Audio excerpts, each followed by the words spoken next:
بسم اللہ الرحمن الرحیم۔ ماہ نامہ رحیمیہ لاہور، جنوری 2019، ربیع الثانی جمادی الاولیٰ 1440 ہجری۔ ارشاد گرامی حضرت اقدس مولانا شاہ عبد القادر رائے پوری قدس سرہ، مسند نشین ثانی، خانقاہ عالیہ رحیمیہ رائے پور۔ اللہ میاں اپنے بندوں پر بے حد مہربان ہیں۔ جس طرح والدین اپنے بچوں کو بے حد پیار کرتے ہیں، اللہ میاں اس سے بھی زیادہ اپنے بندوں کو پیار کرتے ہیں۔ تو جس طرح والدین بعض اوقات نشتر لگا کر بھی اولاد پر مہربانی کرتے ہیں، اسی طرح اللہ تعالیٰ کا یہ سلوک ہے کہ ہر شخص کو دوزخ پر سے گزرنا ہوگا۔ اس لیے حدیث شریف میں آیا ہے کہ پل صراط پر سے کوئی اپنے عملوں کے مطابق بجلی کی طرح گزرے گا، کوئی ہوا کی طرح، کوئی سوار کی طرح، کوئی پیدل کی طرح، اور بعض دوزخ میں گر کر، اللہ تعالیٰ محفوظ رکھے، نکلیں گے اور جنت میں جائیں گے۔ ارشادات حضرت شاہ عبد القادر رائے پوری رحمۃ اللہ علیہ، صفحہ 169، طبع رحیمیہ مطبوعات لاہور۔ سیکشن درس قرآن، عنوان عام منافقین کی گمراہی کی مثال، تفسیر از شیخ التفسیر مفتی عبد الخالق آزاد رائے پوری۔ بسم اللہ الرحمن الرحیم۔ او کصیب من السماء فیہ ظلمات ورعد وبرق یجعلون اصابعہم فی آذانہم من الصواعق حذر الموت واللہ محیط بالکافرین۔ یکاد البرق یخطف ابصارہم کلما اضاء لہم مشوا فیہ واذا اظلم علیہم قاموا ولو شاء اللہ لذہب بسمعہم وابصارہم ان اللہ علی کل شیء قدیر۔ یا ان منافقین کی مثال ایسی ہے جیسے زور سے مہ پڑ رہا ہو آسمان سے، اس میں اندھیرے ہیں اور گرج اور بجلی، دیتے ہیں انگلیاں اپنے کانوں میں مارے کڑک کے موت کے ڈر سے، اور اللہ احاطہ کرنے والا ہے کافروں کا۔ قریب ہے کہ بجلی اچک لے ان کی آنکھیں، جب چمکتی ہے ان پر تو چلنے لگتے ہیں اس کی روشنی میں، اور جب اندھیرا ہوتا ہے تو کھڑے رہ جاتے ہیں، اور اگر چاہے اللہ تو لے جائے ان کے کان اور آنکھیں، بے شک اللہ ہر چیز پر قادر ہے۔ گزشتہ پورے ایک رکوع سے ایک ایسے انسانی گروہ کا تذکرہ چل رہا ہے جن میں نفاق کا مرض سرایت کیے ہوئے ہے۔ وہ بظاہر ایمان قبول کرنے کا اعلان کرتے ہیں، لیکن اپنے دلی امراض، بد اخلاقی اور بد کرداری کے سبب قرآن حکیم کی سچی تعلیمات سے فیضیاب نہیں ہو سکے۔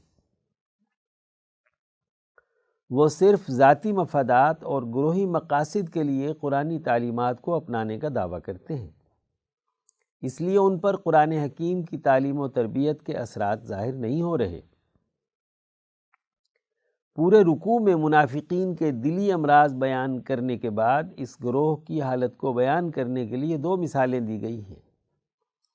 گزشتہ آیات میں منافقوں کے سرداروں کی مثال دی گئی تھی، جبکہ درج بالا دو آیات میں ان کی اتباع کرنے والے عام منافقوں کی حالت کو ایک مثال کے ذریعے واضح کیا جا رہا ہے۔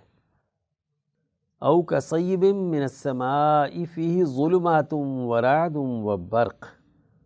منافقین کا دو رخا پن ظاہر ہونا اور ہدایت فروخت کر کے گمراہی خرید لینے والے گھاٹے کی تجارت، اور اپنے اس منافقانہ کردار کی وجہ سے جو ذلت، رسوائی اور تکلیف سہنی پڑ رہی ہے، اس کے نتیجے میں ان کی حالت گویا ایسی ہے کہ ان پر آسمان سے موسلادھار بارش برس رہی ہو، اس میں اندھیرے اور بجلی کی کڑک ہو، اور موت کے ڈر سے وہ اپنے کانوں میں انگلیاں دے رہے ہوں، اس کے باوجود بھی اپنی منافقت نہیں چھوڑ رہے اور حقائق کا انکار کر رہے ہیں۔ واللہ محیط بالکافرین یکاد البرق یخطف ابصارہم۔ اس حالت میں گویا کہ اللہ تعالیٰ کے عذاب کے گھیرے میں ہیں اور انہیں قرآن حکیم کی تعلیمات سے فائدہ اٹھانے کی توفیق نہیں ہو رہی۔ ان کے مسلسل منافقانہ کردار کی وجہ سے قریب ہے کہ اس اندھیری رات کی کڑکنے والی بجلی ان کی آنکھوں کو اچک کر لے جائے اور وہ گرد و پیش کے ماحول کو صحیح طور پر دیکھنے، بصیرت اور شعور سے چیزوں کو سمجھنے کی انسانی فطری استعداد سے محروم ہو جائیں۔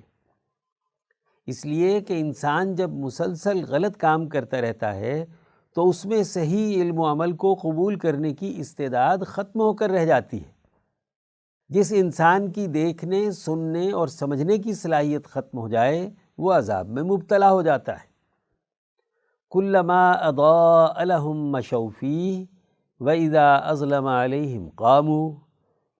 جب یہ مسلمانوں کے پاس آتے ہیں اور ایمان کی کچھ روشنی ہوتی ہے تو راستہ نظر آنے پر چلنے لگتے ہیں، اور جب اپنے منافق سرداروں کے پاس جاتے ہیں اور ان کے سامنے غلط اعمال و افکار کا اندھیرا چھا جاتا ہے تو رک کر کھڑے ہو جاتے ہیں۔ اس طرح حیرانی و پریشانی کی حالت میں ہیں۔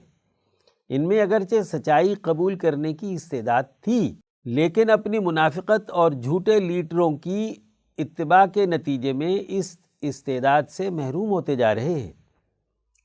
لیکن بظاہر اسلام قبول کرنے کے نتیجے میں جو دنیاوی اغراض اور مفادات حاصل ہوتے ہیں انہیں بھی چھوڑنا نہیں چاہتے، اس لیے تذبذب کی حالت میں ہیں۔ مسلمانوں کی طرف آتے ہیں تو ان کی طرح کے اعمال کرنے لگ جاتے ہیں، جب اپنے منافق لیڈروں کے پاس جاتے ہیں تو ان کی اطاعت اور ان کے مفادات کے لیے کام کرنے لگتے ہیں۔ وَلَوْ شَاءَ اللَّهُ لَذَهَبَ بِسَمْعِهِمْ وَأَبْصَارِهِمْ إِنَّ اللَّهَ عَلَى كُلِّ شَيْءٍ قَدِيرٌ۔ ان کی اس مسلسل منافقت اور غلط کاری کے نتیجے میں اللہ تعالیٰ ان کے سننے اور دیکھنے کی صلاحیتوں کو سرے سے ختم کر کے رکھ دے گا، اور جب انسان کی سوچنے، سمجھنے اور دیکھنے کی صلاحیت ختم ہو کر رہ جائے تو اس کے لیے تباہی اور بربادی کا راستہ ہی باقی رہ جاتا ہے۔ بے شک اللہ تعالیٰ ہر چیز پر قدرت رکھتا ہے کہ غلط کار لوگوں کو ان کی بدعمالیوں کی سزا دے اور ان کی صلاحیت اور استعداد کو سرے سے ختم کر کے رکھ دے۔ ایسے لوگ قرآنی تعلیمات سے بے توجہی اور اپنے نفاق، دلی امراض، غلط کاری اور مفاد پرستی کی وجہ سے تقویٰ کے حصول کی صلاحیت اور استعداد سے محروم ہو چکے ہیں۔ وہ قرآن کی سچی تعلیمات سے ہدایت یافتہ نہیں ہو سکتے۔ قرآن حکیم کی تعلیم تو ہر طرح کے شک و شبہ سے بالاتر ہے، اور اس تعلیم کا لازمی اثر یہ ہے کہ یہ انسانیت کے سامنے ترقی اور کامیابی کا ہدایت والا راستہ واضح کرتی ہے۔ اگر انسانیت میں سے کوئی گروہ ان تعلیمات کا سرے سے انکار کرے، بظاہر ایمان قبول کرنے کے بعد صدق دل سے انہیں نہ مانے، وہ کبھی بھی قرآنی تعلیمات سے مستفید نہیں ہو سکتا۔ گزشتہ آیات سے یہ ثابت ہو گیا کہ قرآنی تعلیمات بغیر کسی شک و شبہ کے اپنی تاثیر رکھتی ہیں۔ قرآن حکیم کی تعلیم و تربیت کی یہ اثر انگیزی صرف انہی لوگوں پر ہو سکتی ہے جو صدق دل کے ساتھ اس کی تعلیمات کی طرف متوجہ ہوں، اسے دل سے قبول کریں، اس کے مطابق اپنے افکار، اعمال اور اخلاق بنائیں۔ وہ ایمان بالغیب، اللہ کے ساتھ سچا تعلق قائم کرنے، انسانی خدمت کے لیے اپنا مال خرچ کرنے اور انسانی زندگی کے آخرت سے متعلق ارتقائی مراحل پر پختہ یقین رکھتے ہوں۔ یقیناً ایسے لوگ ہی قرآنی تعلیمات سے ہدایت حاصل کرتے اور دنیا اور آخرت میں کامیاب ہوتے ہیں۔ سیکشن درس حدیث، عنوان قرآن سے حقیقی تعلق پیدا کریں، از مولانا ڈاکٹر محمد ناصر جھنگ۔ قال رسول اللہ صلی اللہ علیہ وسلم: یوشک ان یأتی علی الناس زمان لا یبقى من القرآن الا رسمہ الی آخرہ۔ مشکاۃ المصابیح، حدیث نمبر 257۔ رسول اللہ صلی اللہ علیہ وسلم نے ارشاد فرمایا، جلد ہی لوگوں پر ایسا زمانہ آئے گا کہ قرآن صرف رسم کے طور پر باقی رہے گا۔ اس حدیث مبارکہ میں رسول اکرم صلی اللہ علیہ وسلم نے آئندہ زمانے میں آنے والے مسلمانوں کی جن چند خرابیوں کا ذکر کیا ہے، ان میں سے دوسری بات یہ ارشاد فرمائی کہ ایک وقت ایسا آئے گا کہ لوگوں کا قرآن کے ساتھ رسمی تعلق رہ جائے گا۔ احکامات قرآن، مقاصد قرآن کا فہم اور اس پر انفرادی اور اجتماعی عمل ان کی زندگی سے نکل جائے گا۔ قرآن اپنے نزول کے مقاصد یہ بیان کرتا ہے کہ مسلمان قرآن میں غور و فکر کے ذریعے ہدایت حاصل کریں، عقل و تدبر کا رویہ اپنائیں، عصری ضرورتوں کو سمجھیں اور نظام عدل کو قائم کرنے کے ذمہ دار بنیں، تاکہ ہر طرح کا ظلم ختم ہو جائے اور اللہ کا دین غالب آ جائے، عدل و انصاف، مساوات اور حقوق کا نظام قائم ہو جائے۔ قابل غور بات یہ ہے کہ قرآن جو اپنے مقاصد بیان کرتا ہے، کیا آج ہماری زندگی ان تعلیمات پر قائم ہے؟ کیا اپنے مسائل کے حل کے لیے ہم قرآن سے رہنمائی لیتے ہیں؟ حقیقت حال یہ ہے کہ قرآنی ہدایات کی روشنی میں ہم نے غور و فکر کرنا چھوڑ دیا ہے۔ اس بنا پر قرآنی نظام زندگی ہماری اجتماعی زندگی سے نکل گیا ہے۔ قرآنی فکر کی اساس پر ہماری اپنی ٹھوس اور پائیدار سوچ نہیں ہے۔ ہم پروپیگنڈے کے بہاؤ میں بہہ جاتے ہیں۔ عصری تقاضوں سے ہم آہنگی کو ہم گمراہی تصور کرتے ہیں، جبکہ حالات کے جبر میں دل و جان سے ہر فرسودہ سوچ کے علمبردار ہوتے ہیں۔ مغربی فکر و فلسفے کا غلبہ ہوتا ہے، عوام الناس اس حقیقت کا ادراک نہیں رکھتے۔ ہمارے نام نہاد مفکرین دین کے نام پر سرمایہ دارانہ نظام پیش کر رہے ہیں۔ قرآن کی روشنی میں وہ عقل و تدبر جس سے حریت فکر اور غلبہ دین قائم ہو، ہماری فہم و فراست اس سے آشنا نہیں ہے۔ اگر کوئی آزادی کی بات کرتا ہے تو وہ ناپائیدار، روایتی اور رسمی ہے۔ دراصل وہ موجودہ نظام کی مرعوبیت اور جکڑ بندی میں رہ کر بات کرتا ہے۔ اس صورتحال نے ہمیں بے حد نقصان پہنچایا ہے۔ رسول اللہ صلی اللہ علیہ وسلم نے نزول قرآن کے بعد جو عربوں کی حالت کو بدلا، حریت فکر قائم ہوئی، ظلم ختم ہوا اور پورا نظام زندگی قائم ہو گیا، عدل و انصاف کا غلبہ ہو گیا، اس طرف ہمارا غور و فکر اور سوچ بچار کا عمل قطعی طور پر نہیں ہے۔ اس حدیث مبارکہ کی روشنی میں اس وقت ہم قرآن کے حوالے سے اسی رسمیت کا شکار ہیں جس کی نشاندہی رسول خدا صلی اللہ علیہ وسلم نے فرمائی۔ اس لیے ہمیں حالات حاضرہ کا جائزہ لے کر قرآنی فکر کو غالب کرنے کی طرف متوجہ ہونے کی ضرورت ہے۔ سیکشن صحابہ کا ایمان افروز کردار۔ عنوان: حضرت ابی بن کعب انصاری رضی اللہ عنہ، از مولانا قاضی محمد یوسف حسن ابدال۔ سید القراء حضرت ابو المنذر ابی بن کعب انصاری خزرجی رضی اللہ عنہ شریک بدر اور علم و عمل کے جامع تھے۔ آپ ایسے فقہاء و مفسرین صحابہ میں سے تھے جو عہد نبوی میں منصب افتاء پر فائز رہے۔ بیعت عقبہ میں 70 انصار کے ساتھ شامل تھے۔ آپ نے زندگی کا ایک ایک لمحہ رسول اللہ صلی اللہ علیہ وسلم کے لیے وقف کر دیا تھا۔ آپ سے 1164 احادیث مروی ہیں۔ آپ حضرات ابو بکر و عمر رضی اللہ عنہما کی خلافت کے زمانے میں اہل الرائے و مشورہ اور مفتی کے منصب جلیلہ پر فائز رہے۔ آپ کی وفات 19 ہجری کو ہوئی۔ اس موقع پر حضرت عمر رضی اللہ عنہ نے آپ کے متعلق فرمایا کہ آج مسلمانوں کے سردار چل بسے۔ حضرت صلی اللہ علیہ وسلم نے حضرت ابی سے فرمایا تھا کہ مجھے اللہ تعالیٰ نے سورۃ البینہ تم کو سنانے کا حکم دیا ہے۔ حکم صاف تھا، مگر فرط جوش میں آپ رضی اللہ عنہ دوبارہ دریافت کرتے ہیں کہ یا رسول اللہ، کیا اللہ نے میرا نام لیا؟ تو آپ صلی اللہ علیہ وسلم نے فرمایا، اللہ نے تمہارا نام لیا ہے۔ بس آپ رضی اللہ عنہ بے تاب ہو کر رونا شروع ہو گئے۔ آپ رضی اللہ عنہ میں بہت جلد اخذ کرنے اور سیکھنے کی صلاحیت تھی۔ آپ اسلام لانے سے قبل ہی لکھنا پڑھنا جانتے تھے اور کاتبین وحی میں سے تھے۔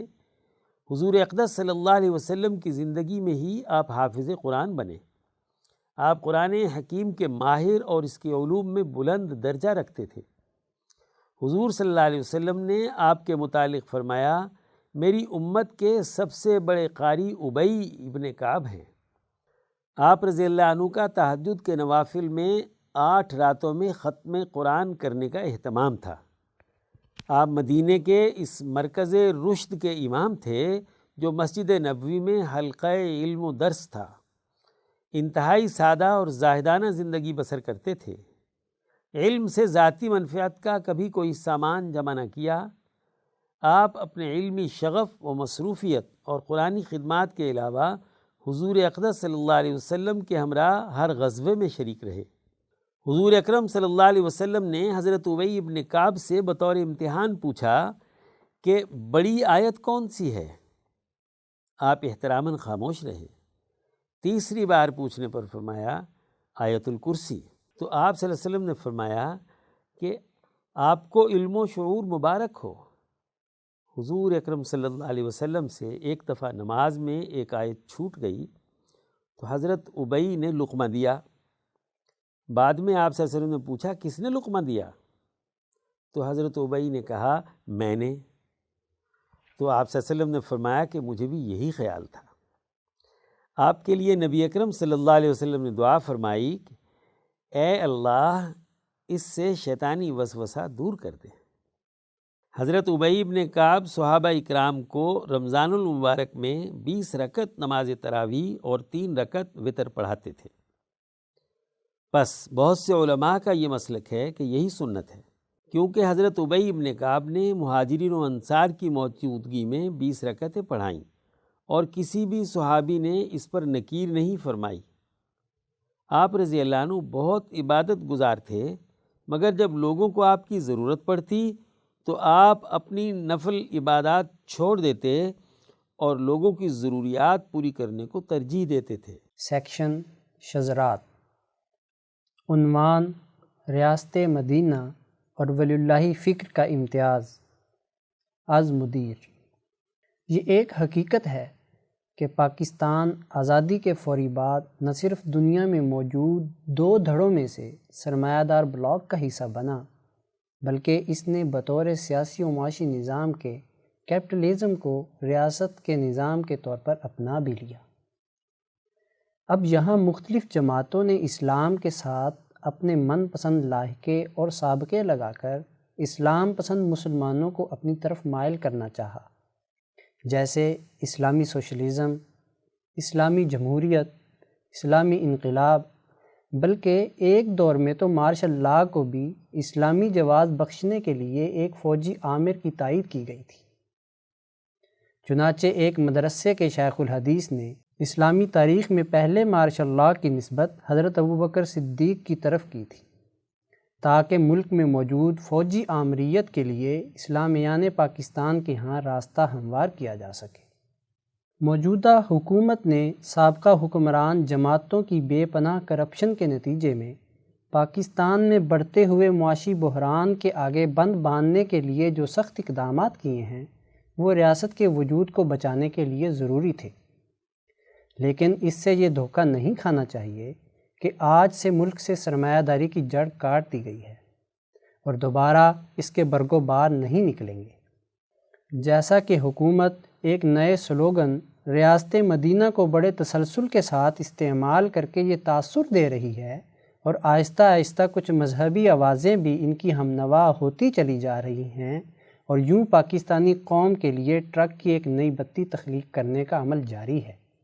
پاکستان کی گزشتہ تاریخ سے یہ تلخ حقیقت جاننا بالکل بھی مشکل امر نہیں ہے کہ یہاں یہ ساری تحریکیں رد سرمایہ داریت کی کسی کوشش کے بغیر چلائی گئی ہیں، بلکہ یہاں تو اسلام کے نام پر اشتراکیت کے خلاف چلائی جانے والی تحریک میں بھی رد سرمایہ داریت کا عنصر ڈھونڈنے سے بھی نہیں ملتا تھا، جس سے یہ سمجھنا مشکل نہ تھا کہ سرمایہ دار بلاک اپنے حریف کو شکست دینے کے لیے اسلام کے نام کو اپنے حق میں استعمال کرنے کی حکمت عملی پر عمل پیرا رہا ہے۔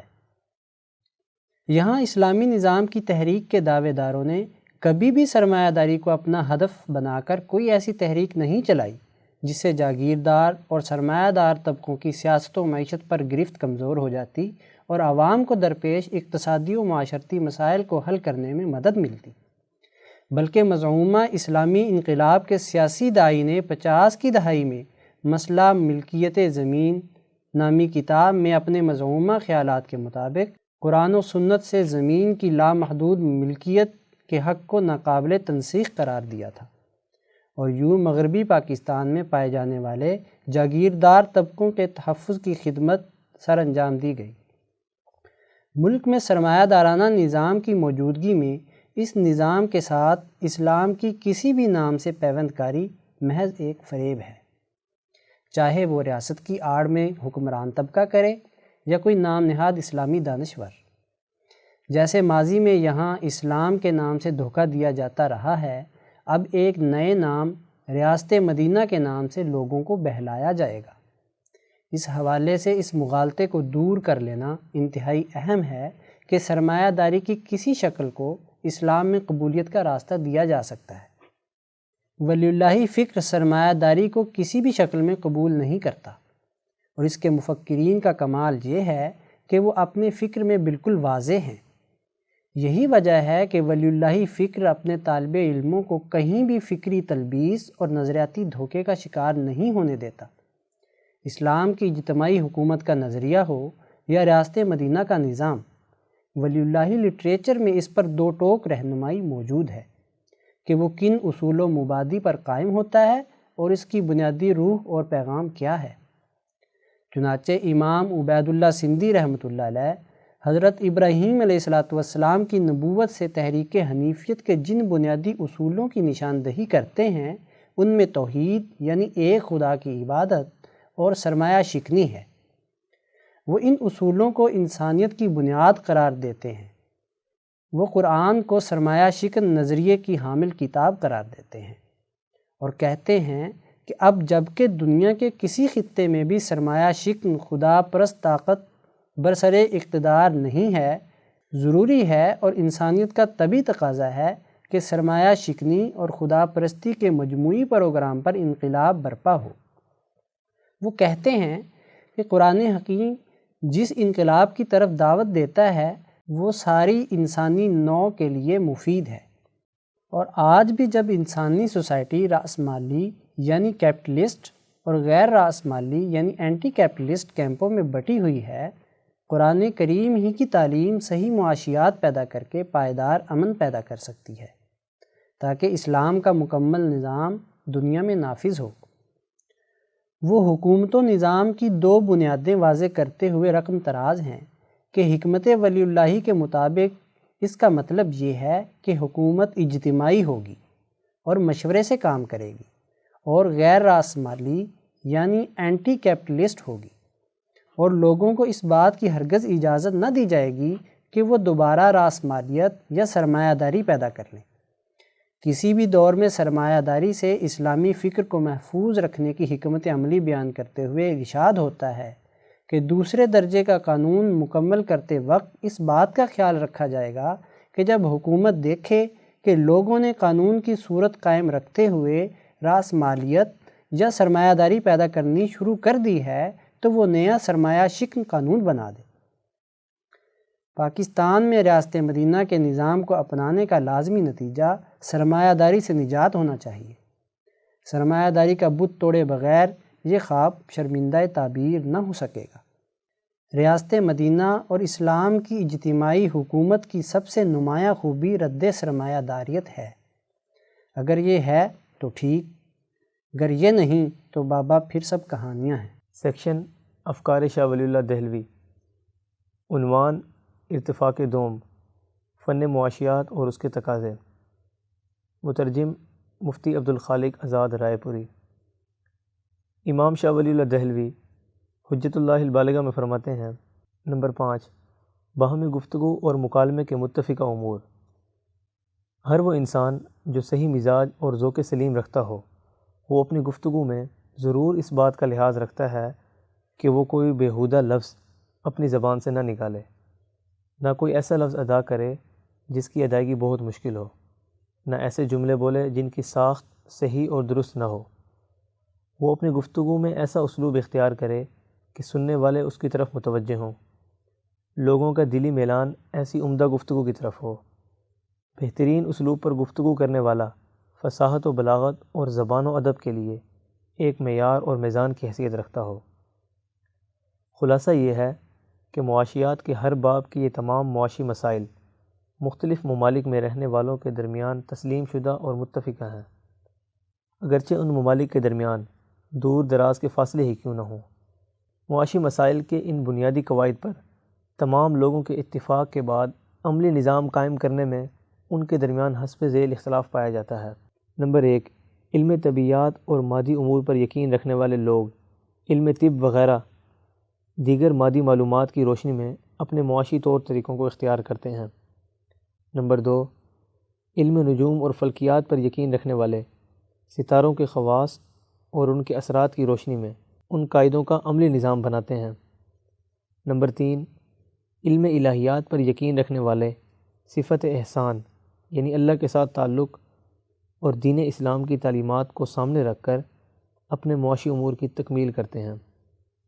چنانچہ ان تینوں افکار و خیالات کے ماننے والوں کی کتابوں میں اپنے اپنے تصورات و خیالات کے مطابق معاشی احتیاجات کی تسکین کے امور تفصیل سے بیان کیے گئے ہیں۔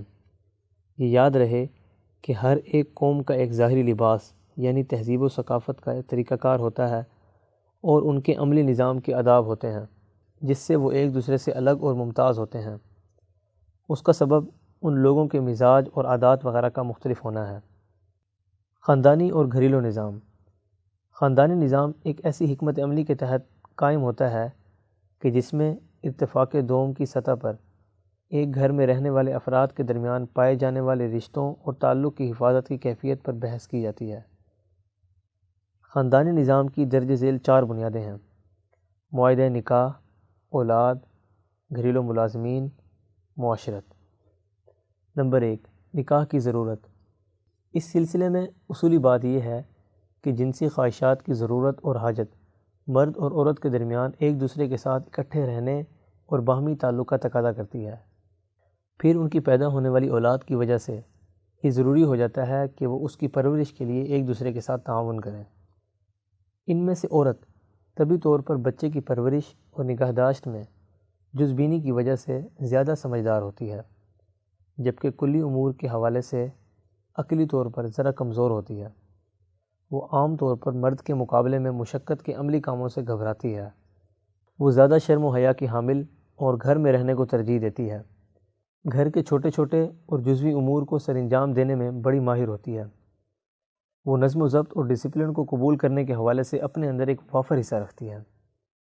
ان میں سے مرد عقلی حوالے سے کلی امور میں زیادہ بہتر رائے رکھتا ہے، خاندان کی عزت کے دفاع میں زیادہ شدت کے ساتھ کردار ادا کرتا ہے، عملی مشقت کے کاموں کو سر انجام دینے میں زیادہ جرأت کا مظاہرہ کرتا ہے، اپنے خاندان کی عزت اور دوسروں کے مقابلے میں رعب و دبدبہ اور غیرت وغیرہ میں زیادہ کامل اور مکمل ہوتا ہے۔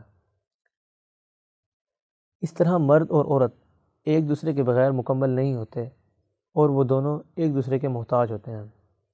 معاہدہ نکاح کی اہمیت۔ ایک طرف مردوں کا عورتوں کی طرف مزاحمتی میلان ہوتا ہے، دوسری طرف خاندانی سربراہوں کا اپنی عورتوں پر غیرت اور عزت کا معاملہ غالب ہوتا ہے۔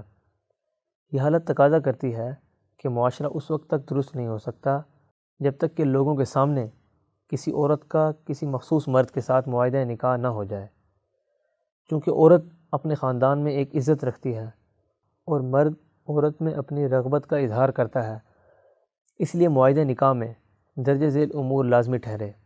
نمبر 1، مرد کی طرف سے عورت کے لیے منگنی کے پیغام کا دیے جانا۔ نمبر 2، اس موقع پر عورت کے لیے مہر کا مقرر ہونا۔ نمبر 3، عورت کے ولی اور خاندان کی آمادگی اور رضامندی کا ہونا۔ محرمات نکاح۔ اگر محرم عورتوں کے ساتھ خاندانی مردوں کی رغبت کا دروازہ کھول دیا جاتا تو اس سے ان عورتوں کے لیے بڑا نقصان یہ ہوگا کہ وہ عورت جس مرد سے شادی کی رغبت ظاہر کرے تو وہ ولی اس کو شادی نہیں کرنے دے گا، اور یہ کہ اس کی طرف سے حقوق زوجیت ادا کرنے کا مطالبہ کرنے والا کوئی نہیں رہے گا، حالانکہ اسی ضرورت کے لیے تو نکاح کیا جا رہا ہے۔ نیز ایسی صورت میں سوکنوں کے جھگڑے کی وجہ سے خونی رشتوں میں خرابیاں پیدا ہو جاتیں۔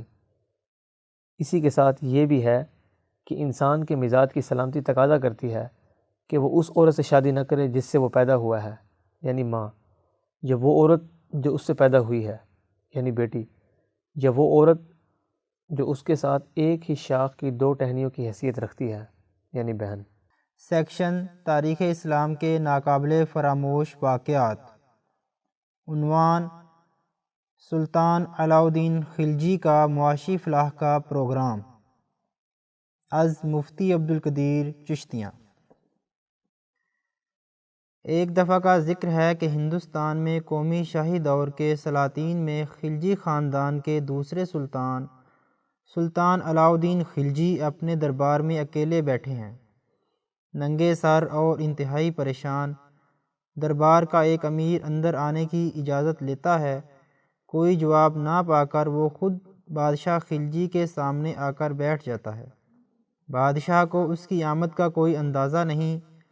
امیر کچھ دیر بیٹھا رہتا ہے، لیکن پریشانی دیکھ کر کوئی بات نہیں کرتا اور باہر چلا جاتا ہے، اور ایک گورنر کو جا کر احوال بتاتا ہے کہ بادشاہ خلجی کو کیا ہوا ہے۔ دونوں کچھ دیر بعد اندر جاتے ہیں۔ بادشاہ کچھ مطمئن بیٹھے ہیں۔ دونوں عرض کرتے ہیں کہ بادشاہ کو کیا پریشانی لاحق ہے، ہمیں بتائیے کہ ہم کوئی مداوع کر سکیں۔ بادشاہ گویا ہوئے کہ میں اس سوچ میں غلطاں تھا کہ اللہ نے مجھے اس قوم اور خطے پر حاکم بنایا ہے، اب اس قوم کی فلاح و بہبود میرے ذمے ہے۔ میں یہ سوچ کر پریشان تھا کہ ایسا کیا کیا جائے کہ میں اپنی قوم کی مسلسل فلاح کا باعث بنوں اور ان کے مسائل حل کر پاؤں۔ سوچا کہ تمام شاہی خزانہ اور ذاتی جاگیر بھی عوام میں بانٹ دوں تو بھی وہ زیادہ دیر خوشحال نہیں رہ سکتے۔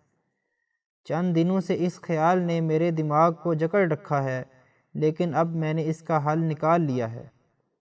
پوری سلطنت میں اجناس کے تمام بڑے تاجروں اور کسانوں کو مرکز میں بلا کر سلطنت کی طرف سے خلعت و انعام اور اس کے گھر کا پورے سال کا خرچہ ادا کیا جائے، لیکن اس کے عوض وہ میرے طے کیے ہوئے نرخ پر اجناس بیچیں گے۔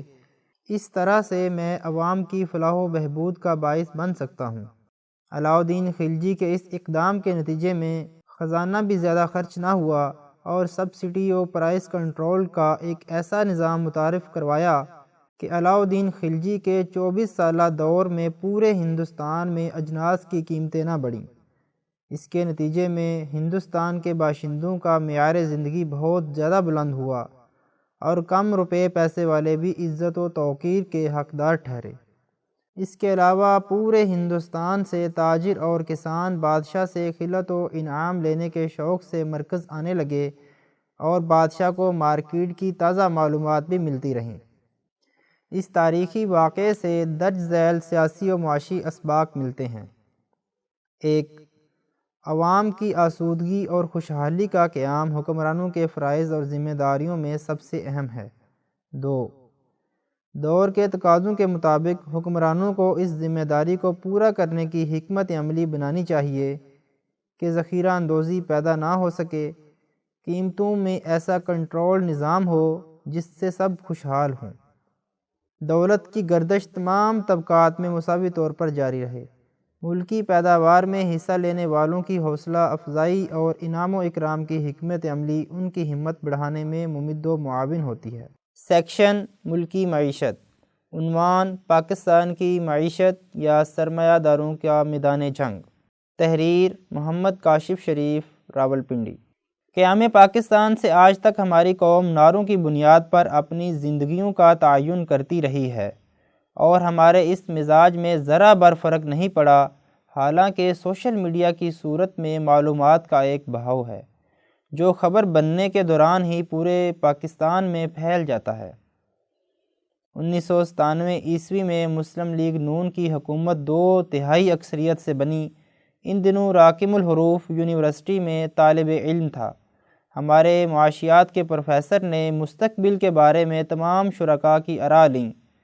جواب میں تقریباً 90% نے کہا کہ قومی معیشت بہتر ہوگی کیونکہ ایک صنعت کار پارٹی کی حکومت ہے اور سٹاک ایکسچینج بھی بڑھتی جا رہی ہے، ڈالر بھی کم ہو کر 40 روپے پر آ گیا ہے اور تجارتی خسارہ 3 ارب سے کم ہو کر 1.8 ارب ڈالر تک آ گیا ہے۔ اسٹیٹ بینک کے پاس تقریباً 2 ارب ڈالرز پڑے ہیں جو معیشت کے استحکام کے لیے مناسب ہیں، وغیرہ وغیرہ۔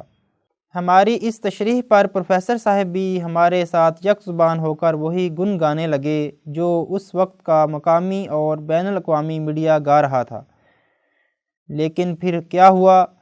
اس تاریخ سے سب واقف ہیں۔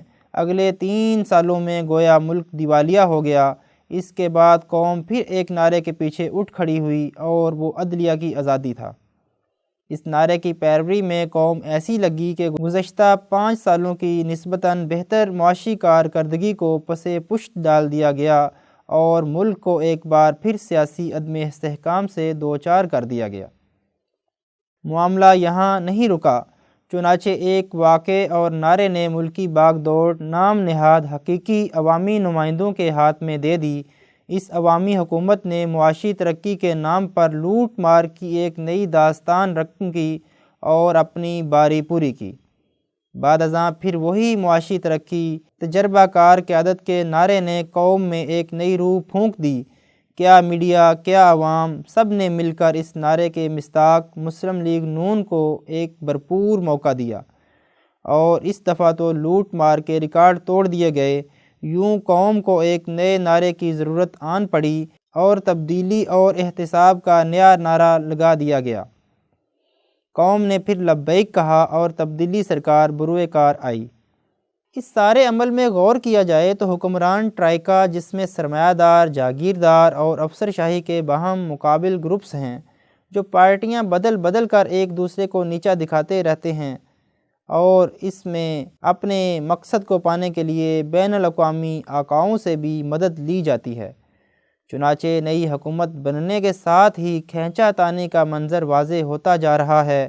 اسٹاک ایکسچینج کا غیر معمولی اتار چڑھاؤ، ڈالر کی قدر میں اضافہ اور غیر یقینی کی صورتحال اور دہشت گردی کی ایک نئی لہر، گزشتہ 10 سالوں کے دوران حکومت کرنے والی اشرافیہ کے خلاف مالی بدعنوانی پر مبنی مقدمات اور سب سے اہم میڈیا میں بے چینی، یہ سب دراصل ان گروپوں میں وسائل پر اجارہ داری کی جنگ ہے جس کی ابتدا ہو چکی ہے۔ اس میں عوام کا کچھ حصہ نہیں ہے۔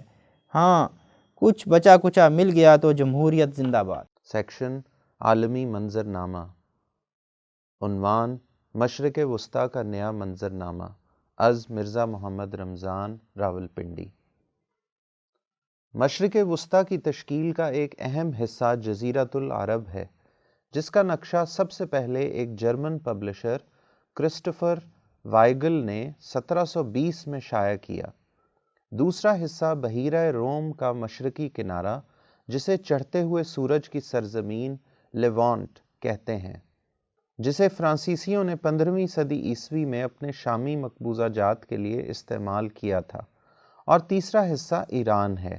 جزیرۃ العرب آج 7 ممالک پر مشتمل ہے، جن میں یمن، عمان، متحدہ عرب امارات، بحرین، کویت، قطر اور سعودی عرب شامل ہیں۔ ان تمام ممالک کا کل رقبہ 32,37,500 مربع کلومیٹر ہے۔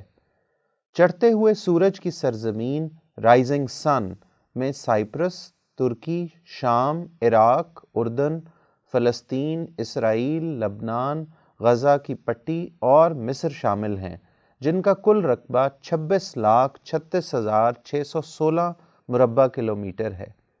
اور تیسرا اہم ترین حصہ آج کا ایران ہے، جس کا کل رقبہ 16,48,000 مربع کلومیٹر ہے۔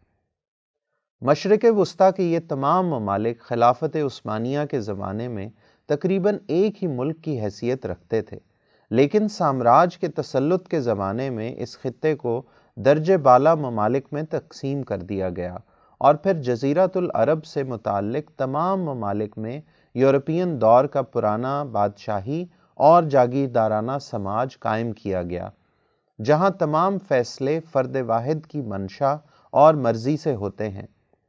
ان ممالک میں بنائے گئے بادشاہ تمام وسائل کو اپنی ملکیت سمجھتے ہیں۔ یہاں پر عوام کی کوئی حیثیت نہیں ہے، ریاستی معاملات میں عوام کا کوئی عمل دخل نہیں ہے۔ ان ممالک میں موجود بادشاہتیں آج ہمیں یورپ کی نشاط ثانیہ یعنی 13ویں صدی عیسوی سے قبل کے یورپین شہنشاہوں کے دور کی یاد دلاتی ہیں۔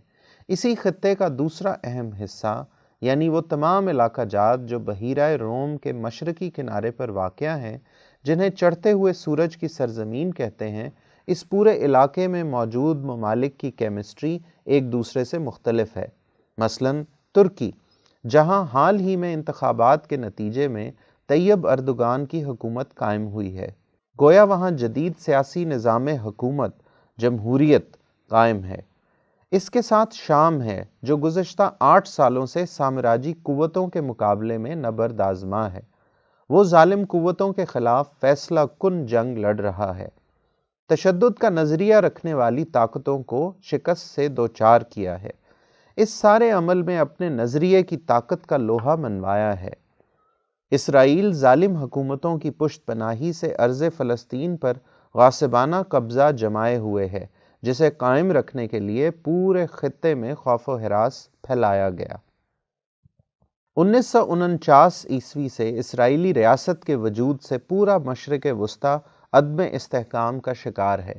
شامی گولان کی پہاڑیاں ہوں یا دریائے اردن کا مغربی کنارہ، بے گھر کیے گئے فلسطینیوں کے کیمپس ہوں یا ارض فلسطین پر اسرائیل کی ناجائز اور غیر قانونی بستیاں، بیروت میں لگائی گئی آگ ہو یا غزہ کی پٹی میں کھیلی گئی آگ اور خون کی ہولی، یہ سب سرد جنگ کے دور کی باقیات ہیں، جس کے پیچھے کسی نہ کسی طریقے سے اسرائیل کا کردار رہا ہے۔ اسی خطے کا تیسرا اہم فریق ایران ہے۔ ایران میں قومی انقلاب کا ہنگامہ 7 جنوری 1978 کو شروع ہو کر 11 فروری 1979 کو مکمل ہوا۔ سامراجی قوتوں نے ساتھ ہی ایرانی انقلاب کو تباہ و برباد کرنے کے لیے سازشیں شروع کر دی۔ پہلے اس پر 8 سال تک جنگ مسلط کی گئی، جو 22 ستمبر 1980 کو شروع ہوئی اور اقوام متحدہ کے سیز فائر کے حکم سے 20 اگست 1988 کو اس کا اختتام ہوا۔ ابھی اس آگ کے گولے ٹھنڈے نہیں ہوئے تھے کہ ساتھ ہی اس کے خلاف نفرت کے بیج بونے کے لیے اس پر شیعہ فرقہ پرستی کی چھاپ لگا دی گئی، تاکہ خطے میں اس کے مثبت اثرات کو پھیلنے سے روکا جا سکے۔ اندرون ملک ایرانی عوام میں اس کے خلاف نفرت پیدا کرنے کے لیے اقتصادی پابندیاں عائد کر دی گئی۔ ایرانی انقلاب نے ان تمام رکاوٹوں کا ڈٹ کر مقابلہ کیا اور ظالم قوتوں کے تمام اوچھے ہتھ کنڈے بری طرح ناکام بنا دیے۔ مشرق وسطیٰ اپنی جغرافیائی اہمیت کے پیش نظر ہمیشہ سے عالمی طاقتوں کی پالیسیوں کا مرکز رہا ہے۔ ہر ابھرتی ہوئی قوت نے پہل یہیں اپنی طاقت کا لوہا منوانے کی کوشش کی ہے۔ دوسری جنگ عظیم کے بعد عرب لیگ کے نام سے ایک ادارہ 22 مارچ 1945 کو مصر کے دارالحکومت قاہرہ میں قائم کیا گیا، جس کا مقصد خطے میں موجود تمام ممالک کو اکٹھا کر کے انہیں سامراج کے حق میں استعمال کرنا تھا۔ اسی طرح 1967 میں فلسطینی علاقوں پر اسرائیل کے قبضے کے خلاف عالم اسلام میں پائے جانے والی نفرت کے تدارک کے لیے 25 ستمبر 1969 کو OIC اسلامی کانفرنس تنظیم کے نام سے موراکو کے شہر رباط میں قائم کی گئی۔ 25 مئی 1981 کو GCC کے نام سے ایک گروپ تشکیل دے کر خطے میں سامراج مخالف قوتوں کے خاتمے کے لیے تشدد پسند جتھے پیدا کرنے کے لیے وسائل کی فراہمی کا بندوبست کیا گیا۔ آخر میں سابق امریکی صدر نکسن اپنی کتاب فتح بغیر جنگ 1999 میں لکھتا ہے کہ ہم نے اس صدی کے اختتام تک بے شمار کامیابیاں حاصل کی ہیں، البتہ 2 چیزیں ہماری دسترس سے باہر رہیں، ایک انسانی سوچ اور دوسرا بلڈ پریشر اور شوگر کا علاج۔ دنیا سے سرد جنگ کا دور ختم ہونے جا رہا ہے۔ پرتشدد قوتوں کی شکست سے عدم تشدد کی حامل طاقتوں کے فروغ کے لیے راستے ہموار ہو رہے ہیں۔ مشرق وسطیٰ میں عدم تشدد کی بنیاد پر نیا علاقائی اتحاد وضع ہوگا۔ ایسے تمام ممالک اور ادارے جو خطے میں پرتشدد قوتوں کی تقویت کا سامان کیا کرتے تھے اور آج بھی اسی نہج پر قائم ہیں، اگلے دور میں وہ بے وقت ہو کر رہ جائیں گے۔ دنیا میں بیداری کی ایک نئی لہر پیدا ہو رہی ہے، جس کی ایک جھلک مشرق وسطیٰ میں ایسی تمام قوتوں کی عبرتناک شکست ہے۔ وہ ممالک اور ادارے جو جد و جہد کے نتیجے میں اپنا وجود برقرار رکھنے میں کامیاب ہوں گے، وہی مشرق وسطیٰ کے نئے منظرنامے میں نمایاں کردار کے حامل ہوں گے۔ سیکشن خطبات و بیانات، عنوان سیرت مقدسہ کا اہم ترین پہلو اجتماعیت، رپورٹ سید نفیس مبارک ہمدانی، لاہور۔ 14 دسمبر 2018 کو حضرت اقدس مفتی عبدالخالق آزاد رائے پوری مدظ اللہ نے ادارہ رحیمیہ لاہور میں جمعۃ المبارک کے اجتماع سے خطاب کرتے ہوئے فرمایا: معزز دوستو، انسانی سماج کی درست تشکیل حضور اقدس صلی اللہ علیہ وسلم کی سیرت مقدسہ کا بہت اہم ترین پہلو ہے۔ آپ کی ذات گرامی نے اجتماعیت کی تشکیل کے لیے جو فیصلے فرمائے وہ رہتی دنیا تک نمونہ اور معیار رہیں گے۔ امام شاہ ولی اللہ دہلوی فرماتے ہیں کہ نبی اکرم صلی اللہ علیہ وسلم کی بعثت ارتفاقات، بالخصوص ارتفاق رابع یعنی بین الاقوامی نظام کے قیام کی تکمیل کے لیے ہوئی ہے۔ ارتفاقات کا پورا دائرہ اجتماعیت سے عبارت ہے کہ انسان اپنے اجتماع میں تمام تر معاہدات کے حوالے سے اپنے امور کیسے سر انجام دے۔ نبی اکرم صلی اللہ علیہ وسلم نے فرد سے زیادہ سماج کی اجتماعیت پر زور دیا ہے۔ مکہ مکرمہ میں قبل از اسلام کے دور سے لے کر دنیا سے تشریف لے جانے تک آپ نے ہر کام میں لوگوں کی شرکت اور اجتماعیت کو یقینی بنایا ہے۔ حجر اسود نصب کرنے کا معاملہ ہو یا فتح مکہ کے بعد مشرکین مکہ کے ساتھ کیے جانے والے معاہدات کا معاملہ ہو، ہر ایک پہلو میں آپ کے پیش نظر سماجی اور اجتماعی تقاضے رہے، باوجود اس بات کے کہ حضور اقدس صلی اللہ علیہ وسلم کی ذات گرامی اتنی بلند و بالا تر ہے کہ آپ اگر انفرادی اور ذاتی طور پر بھی کسی کام کا حکم دیں تو آپ کے لیے یہ سزاوار ہے، آپ اس کے مستحق ہیں۔ ایک تو نبی، اور نبی بھی امام الانبیاء ہیں، اور ذات گرامی ایسی کہ جس کی وجہ سے یہ پوری کائنات پیدا کی گئی ہے۔ لولا کا لما خلقت الافلاک، حضور نہ ہوتے تو یہ کائنات ہی پیدا نہ ہوتی۔ اس کے باوجود وہ امور جن کا تعلق اجتماعیت اور سماج کے اجتماعی تقاضوں کی تکمیل سے ہے، وہ آپ صلی اللہ علیہ وسلم نے بطور نمونے کے انسانیت کو طریقہ کار سکھانے کے لیے اجتماعی طور پر سر انجام دیے۔ قبل از بعثت خانہ کعبہ میں حجر اسود کے نصب کا جھگڑا عروج پر پہنچتا ہے تو فیصلہ ہوتا ہے کہ جو شخص صبح کو سب سے پہلے حرم میں داخل ہوگا وہ حجر اسود نصب کرے گا۔ اجتماع کے فیصلے سے بھی حضور صلی اللہ علیہ وسلم کی ذات گرامی کو اکیلے حجر اسود نصب کرنے کا اختیار مل گیا اور تمام قبائل اس پر متفق ہو گئے، لیکن آپ صلی اللہ علیہ وسلم نے اس کام کو بھی اجتماعی طور پر سر انجام دیا۔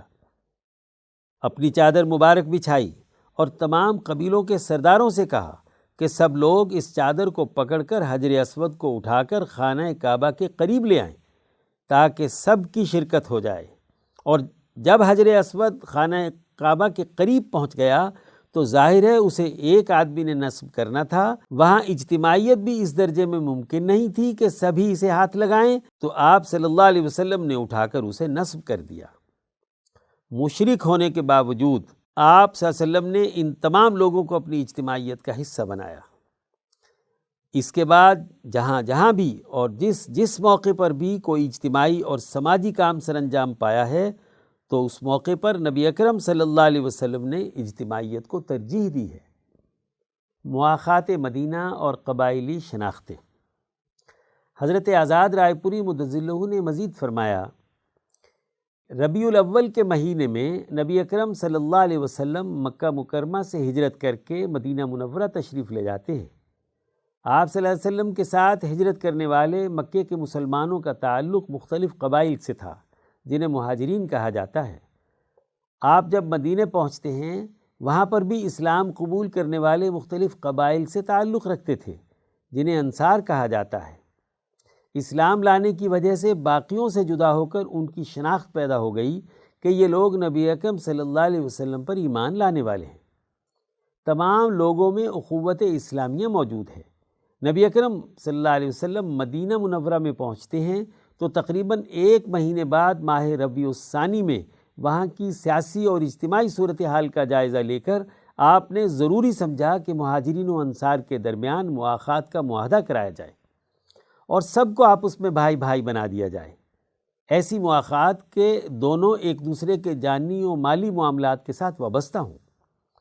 مواخات کا یہ معاہدہ دراصل مدینہ کی اجتماعیت کا اہم ترین پہلو ہے۔ مدینہ کی ریاست کی بنیاد اس معاہدہ مواخات پر ہے۔ اب صرف یہ کہہ دینا کہ چونکہ ہم مسلمان ہو گئے اور ہمیں کسی قومی شناخت کی ضرورت نہیں ہے، اگر کوئی قومیت کی بات کرتا ہے تو یہ محض تعصب ہے، یہ درست نہیں۔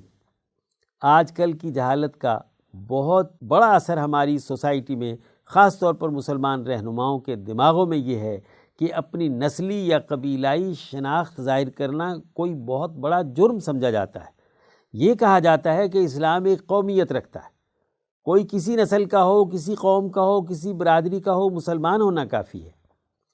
حالانکہ اسلام کے باوجود بھی لوگوں کی ذیلی شناختیں موجود رہتی ہیں۔ دراصل ان شناختوں کو ایک سسٹم میں لانا ضروری ہوتا ہے کہ کسی مفید اجتماعیت کے لیے وہ شناختیں کار فرما ہوں۔ اسلام نہ تو ان قومی شناختوں کو سرے سے مٹا دیتا ہے کہ اب کسی نسل کی اور کسی شناخت کی ضرورت نہیں، اور نہ ہی اس کی بنیاد پر کسی ظلم کی اجازت دیتا ہے۔ اس لیے عصبیت جاہلیہ کی تشریح کرتے ہوئے حضور صلی اللہ علیہ وسلم نے فرمایا کہ اپنے قبیلے یا برادری کے فرد کی ہر حال میں حمایت کرنا، خواہ وہ ظالم ہی کیوں نہ ہو، یہ عصبیت جاہلیہ ہے۔ لیکن حق کی بات کے لیے آواز بلند کرنا ایسی عصبیت ہے جو حقیقی ہے۔ ہر گروہ اپنی اپنی عصبیت کے اعتبار سے اپنی اجتماعیت قائم رکھتا ہے۔ مہاجرین و انصار کی اپنی اپنی شناخت آخر وقت تک الگ رہی۔ فتح مکہ کے موقع پر ہر قبیلے کی پلٹن اور لشکر جب مکے میں داخل ہوتا ہے تو ہر قبیلے کا اپنا جھنڈا ہوتا ہے، اپنی شناخت ہے، ان کا اپنا سردار ہے۔ یہ انصار ہیں، پھر ان میں یہ اوس ہیں، یہ خزرج ہیں۔ مہاجرین ہیں تو وہ بھی اپنے سربراہ کے ساتھ باقاعدہ ایک جھنڈے کے ساتھ مکہ مکرمہ میں داخل ہوتے ہیں۔ یاد رہے کہ نچلی ساری شناختوں کو ختم کر کے کوئی ڈسپلن قائم نہیں کیا جا سکتا، یہ غیر فطری عمل ہے، بلکہ شناختیں قائم رکھی جاتی ہیں۔ سیرت النبی اور اجتماعیت۔ حضرت آزاد رائے پوری مدظ اللہ نے مزید فرمایا، نبی اکرم صلی اللہ علیہ وسلم کی سیرت مقدسہ اور صحابہ اکرام کی پوری جماعت انسانی اجتماعیت کے پہلوؤں سے چیزوں کو دیکھتی ہے اور اس کے مطابق فیصلے کرتی ہے۔ آج ہمارا انداز و اسلوب بدل گیا، سوچ اور نظریہ بدل گیا۔ اجتماعیت کی بجائے انفرادیت دماغوں میں پیدا ہو گئی۔ ہر مسلمان انفرادی طور پر یہ چاہتا ہے کہ وہ کسی طرح سے نیک بن کر جنت میں پہنچ جائے، باقی جیسے مرضی خراب ہوتے رہیں۔ وہ اکیلا علم حاصل کر کے ڈگری لے کر اعلیٰ عہدے پر پہنچ جائے، باقی اجتماع تباہ ہوتا پھرے۔ ایک سرکاری افسر اپنے 10 15 20 ہزار کی رشوت کے لیے پورے ملک کا کروڑوں کا نقصان کر دیتا ہے۔ ایک سیاستدان ذرا سے اپنے مفاد کے لیے پورے اجتماعی تقاضوں کو رون دیتا ہے۔ ایک مذہبی نمائندہ محض چند روپے چندے کی خاطر اجتماعی تقاضوں کو ختم کر کے فرقہ واریت کی آگ لگاتا ہے۔ اس طرح اجتماعیت کی سوچ ٹوٹ گئی اور اجتماعیت کا جو ڈسپلن نبی اکرم صلی اللہ علیہ وسلم نے قائم کیا وہ ہمارے پیش نظر نہیں رہا۔ یاد رکھیں، عبادات دنیا کے ہر مذہب میں انفرادی ہوتی ہیں، لیکن نبی اکرم صلی اللہ علیہ وسلم نے دین اسلام میں یہ عبادات اجتماعی بنا دیں کہ عبادات بھی جماعت کے ساتھ ہوں گی، معاملات اور سماجی تعلقات بھی اجتماعی، اور سیاست و معیشت بھی اجتماعی تقاضوں کے تحت ہوں۔ حضور اقدس صلی اللہ علیہ وسلم کی ذاتی اور انفرادی شمائل و خصائص سے زیادہ آپ صلی اللہ علیہ وسلم کے اجتماعی کردار ہمارے لیے اسوہ حسنہ اور نمونہ ہے۔ آپ کی ذات گرامی تو اتنی بلند و بالا ہے کہ آپ صلی اللہ علیہ وسلم نے جہاں جہاں بھی کوئی انفرادی عمل کیا ہے اس کی نقل امت کے لیے لازمی اور ضروری نہیں ہے۔ یا تو وہ ایسے امور ہیں جو امت کے لیے سرے سے جائز نہیں، وہ حضور صلی اللہ علیہ وسلم کی خصوصیات میں سے ہیں، اور یا وہ ایسے امور ہیں جو زیادہ سے زیادہ نفل، مستحب یا مسنون ہیں۔ فرض اور واجبات کے درجے میں جو بنیادی چیزیں ہیں ان تمام کا تعلق اجتماعیت سے ہے۔ نبی اکرم صلی اللہ علیہ وسلم ایک غزوے میں تشریف لے جاتے ہیں، بہت سے لوگوں کے پاس کھانے پینے کا سامان ختم ہو گیا، کچھ لوگوں کے پاس موجود ہیں۔ حضور صلی اللہ علیہ وسلم نے دسترخوان بچھوایا اور سب سے کہا کہ جس کے پاس جو بھی کچھ ہے وہ یہاں لے آؤ۔ کسی کے پاس کھجور تھی، کسی کے پاس ستو تھا، کسی کے پاس گھی تھا، کچھ ایسے بھی تھے کہ جن کے پاس کچھ نہیں تھا۔ سارا ایک جگہ جمع کیا، ڈھیر بنایا اور آپ صلی اللہ علیہ وسلم نے تمام میں مساوی طور پر تقسیم کر دیا۔ اس طرح گویا آپ نے انفرادیت ختم کر کے اجتماعیت پیدا کی۔ جس وقت جو مرحلہ درپیش ہوا تو آپ صلی اللہ علیہ وسلم کا اسوہ حسنہ اجتماعیت سے عبارت ہے۔ ہمارا حال یہ ہے کہ ہم نے اس کے مقابلے پر جتنے اجتماعی امور ہیں ان کو انفرادی یا طبقاتی مفادات کے لیے استعمال کرنا شروع کر دیا ہے۔ اجتماعی امور ہیں تو انہیں اجتماع کے مفاد میں ہونا چاہیے، اور اجتماعی امور کا تعلق اجتماعی تعلقات اور روابط کے حوالے سے وجود میں آنا چاہیے۔ کرپٹ نظام میں ذاتی مفادات کا کھیل۔ حضرت آزاد رائے پوری مدظر اللہ نے مزید فرمایا، غلامی کے زمانے سے جو انفرادیت ہمارے دماغوں میں انڈیل دی گئی اس کے آج تک اثرات ہم 70 سالوں سے بھگت رہے۔ ہمارا پورا سسٹم اوپر سے نیچے تک انفرادیت کا شکار ہے، کہیں بھی اجتماعی ڈسپلن نہیں۔ بلدیاتی نظام سے لے کر قومی اور بین الاقوامی تعلقات تک کا سٹرکچر انفرادیت اور خواہشات کا اثیر ہے۔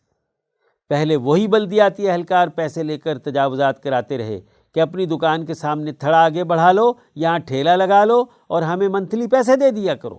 ہر فرد نے جس جگہ وہ سرکاری اور اجتماعی ڈیوٹی سر انجام دے رہا تھا وہاں پیسے لے کر تجاوزات قائم کرائیں، اور اب وہی تجاوزات اجتماعی تقاضوں کو نظر انداز کر کے گرائی جا رہی ہے۔ اس بات کی تحقیق ہونی چاہیے کہ جس زمانے میں یہ تجاوزات ہوئے اس وقت اس علاقے کا بلدیاتی ایڈمنسٹریٹر کون تھا۔ ایسے لوگوں کو کٹہرے میں لایا جائے جن لوگوں نے پیسے لے کر تجاوزات کرائے، دکانیں آگے بڑھوائی تھیں۔ ان طاقتوروں کے خلاف تو کوئی کارروائی نہیں۔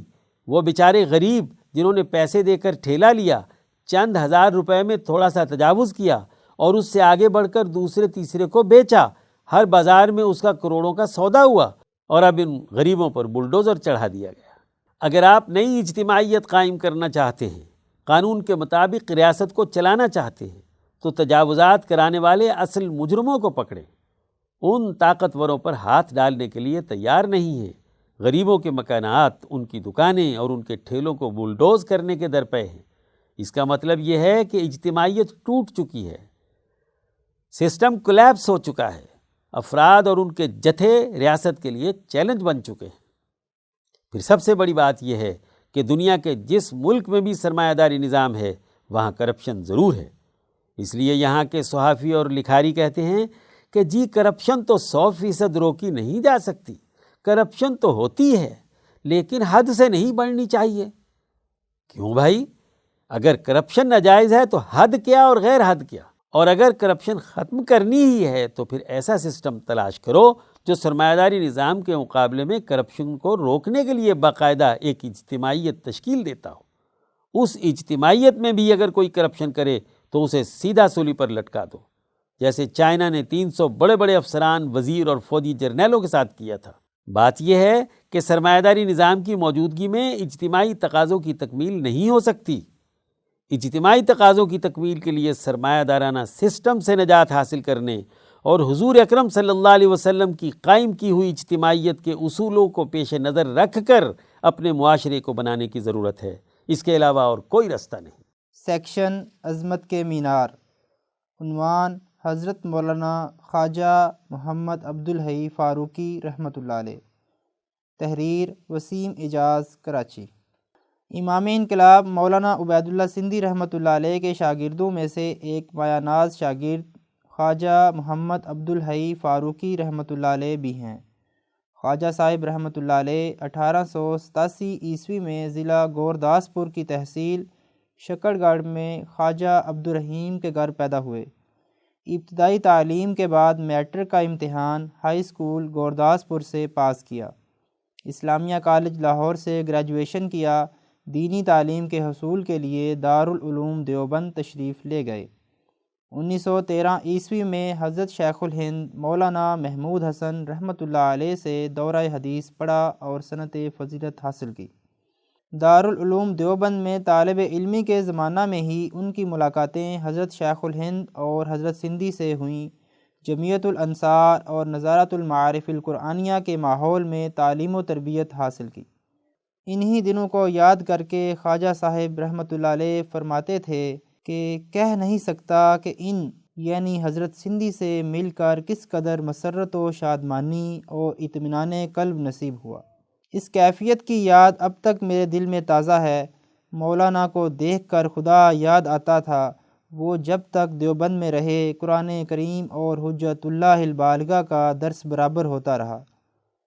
ان محنتوں کا نتیجہ یہ ہوا کہ قرآن میں درس و فکر کا ذوق پیدا ہو گیا۔ 1913 عیسوی میں امام انقلاب مولانا عبید اللہ سندھی رحمۃ اللہ علیہ نے حضرت شیخ الہند کے حکم سے دہلی کی فتح پوری مسجد میں نظارۃ المعارف القرآنیہ قائم کیا تو موصوف اس سے منسلک ہو گئے۔ اسی دوران طے شدہ حکمت عملی کے تحت گورنمنٹ کالج میرٹھ میں عربی زبان و ادب کے پروفیسر مقرر ہو گئے۔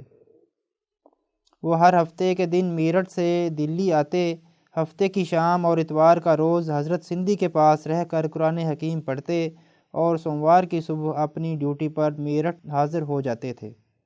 جولائی 1915 عیسوی میں مولانا ابوالکلام آزاد رحمۃ اللہ علیہ نے حضرت سندھی رحمۃ اللہ علیہ کی مشاورت سے کلکتہ میں ایک ادارہ دارالارشاد قائم کیا۔ مولانا خواجہ عبدالحی میرٹھ کی ملازمت سے سبق دوش ہو کر اس ادارے میں سے منسلک ہو گئے۔ 1915 عیسوی میں جب حضرت سندھی رحمۃ اللہ علیہ کابل تشریف لے گئے تو مقامی سطح پر تحریک ریشمی رومال میں اپنا بھرپور کردار ادا کیا۔ CID کی رپورٹ کے مطابق اگست 1915 عیسوی میں گورداسپور میں بھی تحریک ریشمی رومال کے سلسلے میں لوگوں کو اکٹھا کرتے اور قومی و ملی ذمہ داریوں سے آگاہ کرتے رہے۔ موصوف کی تحریک میں سرگرمیوں کا اندازہ اس بات سے لگایا جا سکتا ہے کہ ریشمی خطوط سازش کیس میں درج ہے کہ خواجہ عبدالحی پسر خواجہ عبدالرحیم دیوبند میں عبید اللہ سندھی کا بہت مخلص ساتھی تھا۔ وہ دیوبند میں مولانا محمود حسن کے مکان میں خفیہ میٹنگوں میں شامل ہوا کرتا تھا۔ جنود ربانیہ کی فہرست میں کرنل ہے۔ کلکتہ میں مولانا ابوالکلام آزاد نے روزنامہ اقدام جاری کیا تو خواجہ صاحب اس روزنامے کے ایڈیٹوریل بورڈ میں ممبر کے طور پر اپنے فرائض سر انجام دیتے رہے۔ تحریکات آزادی میں تحریک ریشمی رومال ایسی تحریک کے طور پر منظر عام پر آئی جس نے تاج برطانیہ کے ایوانوں کو ہلا کر رکھ دیا تھا۔ خواجہ صاحب رحمۃ اللہ علیہ اس تحریک کے ذمہ دار لوگوں میں سے تھے۔ 1916 میں تحریک کے اراکین کی تلاش اور گرفتاری کا سلسلہ شروع ہوا۔ مولانا آزاد کو رانچی میں نظر بند کر دیا گیا اور خواجہ صاحب کو کلکتہ چھوڑ کر لاہور آنا پڑا، جہاں انہیں میونسپل حدود میں نظر بند رکھ کر CID دفتر میں ہفتہ وار حاضری کا پابند کیا گیا۔ موصوف نے اسلامیہ کالج لاہور کے نوجوانوں میں قرآن حکیم کے درس کا سلسلہ شروع کیا۔ ان میں حریت و آزادی پیدا کی جس کے اثرات بعد کے ادوار میں ظاہر ہوئے۔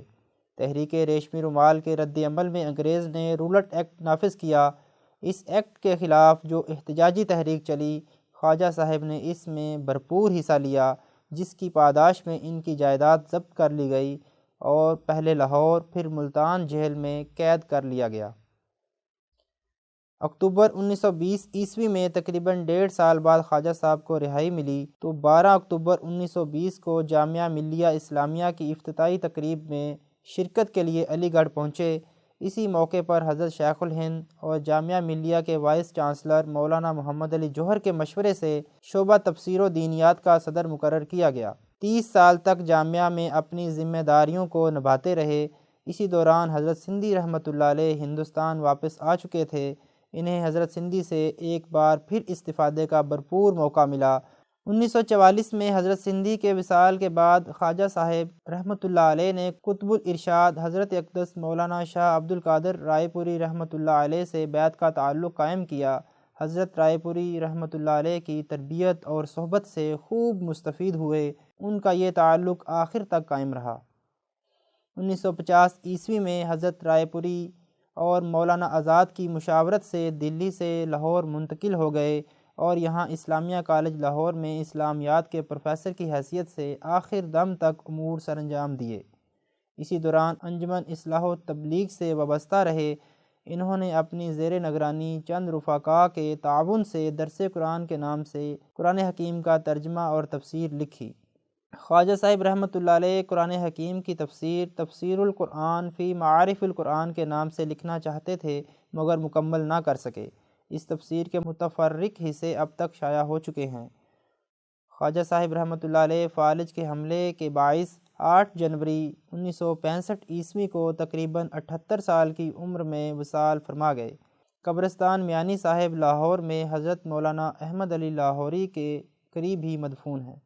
مولانا خواجہ عبدالحی فاروقی رحمۃ اللہ علیہ نے جمعیت الانصار کی عملی سرگرمیوں سے لے کر نظارۃ المعارف القرآنیہ، تحریک ریشمی رومال، تحریک ترک موالات اور جامعہ ملیہ تک سر تاپا بھرپور عملی زندگی بسر فرمائی۔ قرآنی علوم کے غلبے اور قومی آزادی کے حصول کے لیے ان عظیم تحریکات میں عملی کردار ادا کرنا بلا شبہ جان جوکھوں میں ڈالنے کے مترادف ہے۔ انہی کا ایک شعر ہے: کچھ مقصد لے کر آتا ہے اس دنیا میں جو آتا ہے، محروم عمل جو رہتا ہے وہ جیتے جی مر جاتا ہے۔ سیکشن رفتار کار، عنوان سیرت کو اپنے اجتماعی کردار کا حصہ بنانا ضروری ہے۔ رپورٹ اشرف عبداللہ، کراچی، رابیل احمد میمن، حیدرآباد۔ کراچی اور حیدرآباد میں ہونے والی سیرت کانفرنسز کے احوال۔ خانقاہ عالیہ رحیمیہ رائے پور کے مسند نشین حضرت اقدس مولانا مفتی شاہ عبدالخالق آزاد رائے پوری دامت برکاتہم العالیہ 15 روزہ 29 نومبر تا 13 دسمبر 2018 دورے پر کراچی اور حیدرآباد تشریف لائے۔ اس دوران مختلف مجالس ذکر و فکر کے ساتھ ساتھ ماہ ربیع الاول کی مناسبت سے سیرت کانفرنسز کا اہتمام بھی کیا گیا۔ اسی سلسلے کا پہلا پروگرام 2 دسمبر 2018 کو Pakistan central homeopathic medical college Karachi کے آڈیٹوریم میں منعقد ہوا، جس کی صدارت جناب پروفیسر امجد علی ارائیں نے کی۔ نظامت کے فرائض جناب آصف لطیف نے ادا کیے۔ حضرت مولانا مفتی محمد مختار حسن مدظلہ نے خانقاہ عالیہ رحیمیہ رائے پور اور ادارہ رحیمیہ علوم قرآنیہ ٹرسٹ لاہور کا تعارف حاضرین کے سامنے پیش کیا۔ اس کے بعد حضرت اقدس مولانا مفتی شاہ عبدالخالق آزاد رائے پوری دامت برکاتہم العالیہ نے خصوصی خطاب فرمایا، جس میں انہوں نے کہا کہ مدینہ کی ریاست بنانے کا دعویٰ اس وقت تک ممکن العمل نہیں جب تک کہ رد سرمایہ داریت کی اساس پر حریت و آزادی کے نظریے کے تحت معاشرتی تشکیل نہ کی جائے۔ اسی طرح 3 دسمبر 2018 کو دوسری سیرت conference Pakistan Swedish institute of technology کے سیمینار ہال میں منعقد ہوئی۔ اس کانفرنس کا اہتمام ادارہ رحیمیہ علوم قرآنیہ کراچی کیمپس اور Pakistan Swedish institute of technology کے باہمی اشتراک سے کیا گیا۔ سیمینار کے مہمان خصوصی حضرت اقدس مولانا مفتی شاہ عبدالخالق آزاد رائے پوری مدظلہ تھے۔ ان کے ہمراہ مولانا مفتی مختار حسن اور مولانا مفتی عبدالقدیر نے بھی شرکت فرمائی۔ نظامت کی ذمہ داری جناب وسیم اعجاز نے سر انجام دی۔ کانفرنس کی صدارت سویڈش انسٹیٹیوٹ کے پرنسپل پروفیسر منیر احمد شیخ نے کی۔ کانفرنس کے آغاز میں سندھی روایت کے مطابق مہمانان گرامی کو اجرک پیش کی گئی۔ ادارہ رحیمیہ علوم قرآنیہ کی جانب سے انسٹیٹیوٹ کے principal professor Munir Ahmed Sheikh, head of department mechanical professor Muhammad Sajid اور head of department electrical professor Muhammad Faheem کو ادارہ رحیمیہ کا تعارفی لٹریچر پیش کیا گیا۔ اس کے بعد مولانا مفتی محمد مختار حسن مدظلہ نے طلباء کے سامنے ادارہ رحیمیہ کا تعارف پیش کرتے ہوئے فرمایا کہ ادارہ رحیمیہ کا بنیادی مقصد نوجوانوں بالخصوص طلباء میں شعور و آگہی کو بیدار کرنا ہے تاکہ وہ ہمارے معاشرے کے مفید فرد بن سکیں۔ اس کے بعد حضرت اقدس مدظلہ نے اپنے خطاب میں کانفرنس میں شریک طلباء کو اس بات کی تاکید فرمائی کہ آج ہماری کامیابی حضور اقدس صلی اللہ علیہ وآلہ وسلم کی سیرت پر عمل کرنے سے ہی ممکن ہے۔ محض محبت رسول کا دعویٰ کرنا کافی نہیں، بلکہ آپ کی سیرت کو اپنے اجتماعی کردار کا حصہ بنانا بھی ضروری ہے۔ حضرت اقدس مولانا مفتی شاہ عبد الخالق آزاد رائے پوری مدظ ظلہ کے دورہ حیدرآباد میں دیگر اجتماعی نشستوں کے ساتھ ساتھ سیرت مبارکہ کے اجتماعی تقاضوں کو سمجھنے کے لیے 2 مختلف سیمینارز کا انعقاد کیا گیا۔ پہلا سیمینار 5 دسمبر 2018 کو سندھی لینگویج اتھارٹی حیدرآباد کے سیمینار ہال میں منعقد ہوا، جبکہ دوسرا سیمینار 6 دسمبر 2018 سندھ یونیورسٹی کے سندھیالوجی ڈپارٹمنٹ کے آڈیٹوریم میں منعقد کیا گیا۔ دونوں سیمینارز کی نظامت ارز محمد بروہی نے، جبکہ صدارت پروفیسر ڈاکٹر طیب دین میمن نے کی۔ ان دونوں سیمینارز میں Sindh university, Mehran engineering university Jam Shoro, Liaquat university of medical sciences Jam Shoro اور سندھ ایگریکلچر یونیورسٹی ٹنڈو جام کے طلباء کی کثیر تعداد نے شرکت کی۔ مفتی محمد مختار حسن نے ادارہ رحیمیہ کا تعارف پیش کرتے ہوئے فرمایا کہ ادارہ رحیمیہ علوم قرآنیہ ٹرسٹ لاہور اس تاریخی جد و جہد آزادی کے تسلسل کا نام ہے جس نے تاریخ میں بے شمار قربانیاں پیش کی۔ آج ہم اسی مشن کو آگے بڑھاتے ہوئے نوجوانوں میں آزادی اور حریت کا وہی پیغام اجاگر کر رہے ہیں جس کا آغاز حضرت الامام شاہ ولی اللہ دہلوی نے کیا تھا۔ اس کے بعد سیمینار کے مہمان خصوصی حضرت اقدس مولانا مفتی شاہ عبد الخالق آزاد رائے پوری مدظ ظلہ نے اپنے خطاب میں سیرت مبارکہ کو اختیار کرنے پر زور دیتے ہوئے فرمایا کہ حضور کی زندگی کے وہ پہلو جن کا تعلق اجتماعی نظام حیات کے ساتھ ہے ان کو اختیار کر کے ہی ہم اپنے اجتماعی مسائل سے نکل سکتے ہیں۔ حضرت رائے پوری مدظ ظلہ نے حضور کی زندگی کا خلاصہ بیان کرتے ہوئے فرمایا کہ آپ صلی اللہ علیہ وآلہ وسلم کی سیرت میں 4 بنیادی تعلیمات ہیں جن کا یاد رکھنا اور ان پر عمل کرنا ہم سب پر بحیثیت مسلمان بہت ضروری ہے۔ پہلی بات یہ کہ نظریے کے اعتبار سے حریت و آزادی کی سوچ کو اختیار کرنا، دوسری بات معاشرتی اور سماجی حوالے سے عدل و انصاف کی بلا تمیز رنگ، مذہب اور نسل تمام افراد معاشرہ کو فراہمی، تیسری اہم بات سیاسی دائرے میں امن و امان کے اجتماعی نظام کا قیام، اور چوتھی اہم تعلیم معاشی میدان میں رد سرمایہ داریت کی بنیاد پر معاشی خوشحالی کے نظام کا قیام، تاکہ معاشرہ بحیثیت مجموعی ارتقاء کی جانب عازم سفر ہو۔ دونوں سیمینارز میں یونیورسٹیز کے طلباء نے بڑی دلچسپی سے شرکت کی اور سیرت رسول کے اجتماعی تقاضوں سے آگہی حاصل کی۔ حضرت اقدس آزاد رائے پوری مدظ ظلہ کے کراچی میں قیام کے دوران دیگر علاقوں کماڑی، لیاری، گلشن حدید اور ٹھٹھہ میں بھی سیرت النبی صلی اللہ علیہ وآلہ وسلم کے حوالے سے کئی سیمینارز کا انعقاد کیا گیا، جس میں تعلیم یافتہ نوجوانوں کی بھرپور شرکت رہی۔